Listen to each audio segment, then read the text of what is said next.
Punjab Kings Mumbai Indians మధ్య మే 11వ తేదీన ఆదివారం మ్యాచ్ జరగనుంది. ఈ మ్యాచ్ ధర్మశాల వేదికగా జరగాల్సి ఉండగా యుద్ధ వాతావరణంతో ఆ మ్యాచ్ వేదికను మారవనున్నారు. ముంబై వేదికగా ఈ మ్యాచ్ను నిర్వహించేందుకు బీసీసీఐ చూస్తోంది. వాంఖడే వేదికగా మ్యాచ్లు ఫిక్స్ అవ్వడంతో ముంబైలోని డివై పాటిల్ లేదా బ్రబౌర్నో వేదికగా ఈ మ్యాచ్ను నిర్వహించే అవకాశాలు ఎక్కువగా కనిపిస్తున్నాయి. పంజాబ్ మ్యాచ్లు మినహా మిగతా మ్యాచ్లు మాత్రం షెడ్యూల్లో పేర్కొన్న వేదికల్లో జరిగే అవకాశం ఉంది.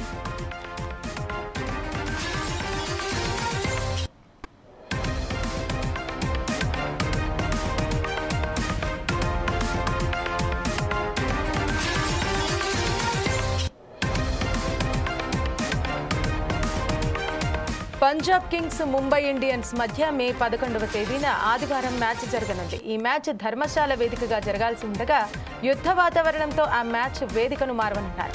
ముంబై వేదికగా ఈ మ్యాచ్ను నిర్వహించేందుకు బీసీసీఐ చూస్తోంది. వాంఖడే వేదికగా మ్యాచ్లు ఫిక్స్ అవ్వడంతో ముంబైలోని డివై పాటిల్ లేదా బ్రబౌర్ను వేదికగా ఈ మ్యాచ్ను నిర్వహించే అవకాశాలు ఎక్కువగా కనిపిస్తున్నాయి.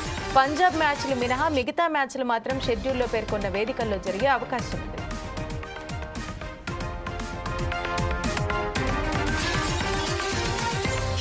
దీనికి సంబంధించి మరిన్ని వివరాలు మా స్పెషల్ కరెస్పాండెంట్ ప్రసన్న కుమార్ అందిస్తారు. ప్రసన్న కుమార్,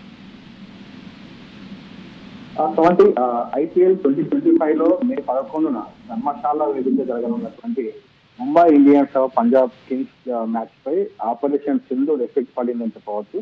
భారతదేశం లోపల ఏదైతే ఆపరేషన్ సింధూర్ వలన టెన్షన్ వాతావరణం నెలకొని ఉంది. పాకిస్తాన్ ఎప్పుడైనా అటాక్ చేయవచ్చినటువంటి నేపథ్యం లోపల విమానాలను రద్దు చేసినటువంటి భారత ప్రభుత్వము ఆ ఎఫెక్ట్ ఐపీఎల్ మీద పడిందని చెప్పవచ్చు. భారత ప్రభుత్వం అయితే ఉత్తర భారతదేశంలో ధర్మశాల సహా పలు ఎయిర్పోర్ట్లను తాత్కాలికంగా మూసివేసినట్టు తెలుస్తోంది. దీంతో ముంబై పంజాబ్ మ్యాచ్ వేదిక మారిందని చెప్పవచ్చు.